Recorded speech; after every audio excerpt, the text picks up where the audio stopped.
Claudia, my dearest sister.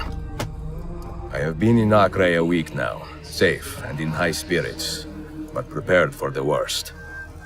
The men and women who have fed and sheltered me here also give me warning that the road to Masyaf is overrun by mercenaries and bandits, not native to this land. What this could mean, I dread to guess. When I first set out from Roma 10 months ago, I did so with a single purpose: to discover what our father did not. In a letter written the year before my birth, he makes mention of a library hidden beneath the stones of Masyaf Castle. A sanctum full of invaluable wisdom.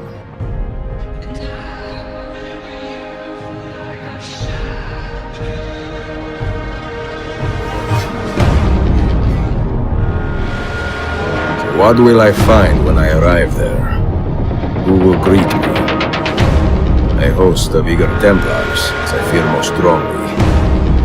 Or nothing but the whistling of a cold and lonely wind. Masyaf has not been home to the assassins for almost 300 years now. And we still claim it for our own. Are we welcome there? I am wary of this fight, Claudia.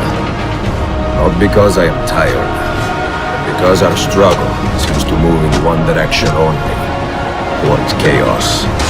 Today, I have more questions than answers.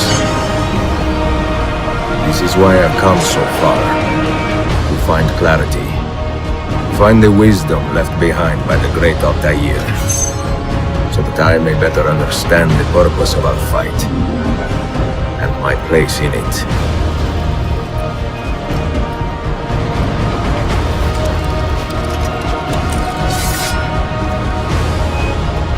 Should anything happen to me, Claudia, should my skills fail me, or my ambition lead me astray, not seek retribution or revenge in my memory, but fight to continue the search for truth, so that all may benefit.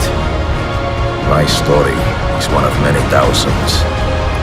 The world will not suffer if it ends too soon.